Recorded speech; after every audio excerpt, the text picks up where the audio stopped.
आसंता वर्ष केरल रे विधानसभा निर्वाचन हेबाकु जाउछि जेउथरे कांग्रेस यूडीएफ पिनाराई विजयन को परास्त करबा पई पूर्ण प्रस्तुति करुछि।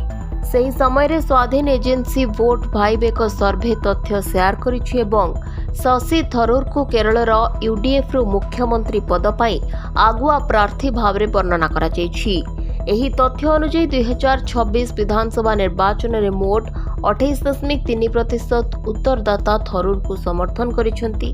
तेबे बुधवार दिन Shashi Tharoor social media account X ray स्वाधीन एजेंसी वोट बाइव द्वारा दिया जायतिबा सर्वे को शेयर करिसेंती जेउथरे राहुल गांधी, प्रियंका गांधी भद्रा, केसी वेणुगोपाल एवं विरोधी दल नेता वीडी सतीशन समेत दलर प्रमुख नेता मानकु टैग करा जायतिला।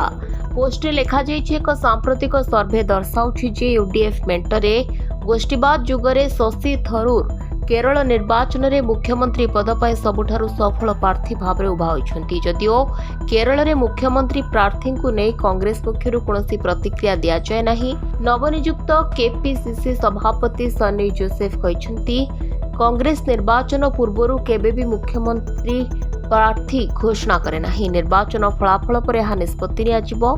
एही सर्वे एपरि समय प्रकाश पाइछि जेतेबेले थरूर एवं दल मध्य मतभेद रहिछि एवं से केंद्र सरकारଙ୍କର କିଛି निष्पत्ति को समर्थन करुछन्ति। प्रकृत में प्रथम थर पई एही मतभेद सेतेबेले सामनाକୁ आसितला जेतेबेले शशि थरूर केरल रे सरकारଙ୍କର नूतन शिल्प नीति को प्रशंसा करथिले। एहा उपरे केरलर किछि कांग्रेस सहयोगी तांकु समालोचना करथिले। सेही समय मल्लिकार्जुन खड़गे विरुद्ध रे दलीय सभापति पद पर निर्वाचन लड़िबा उपरे मध्य दल रे असंतोष प्रकाश पाइथिला। केंद्रर ऑपरेशन सिंदूर प्रसारण कार्यक्रम पर नियुक्त कांग्रेस नेतांक तालिकारु थरूर का नाम बाद दिया परे एही फाट आहुरी वृद्धि पाइथिला। Report Dinalipi live.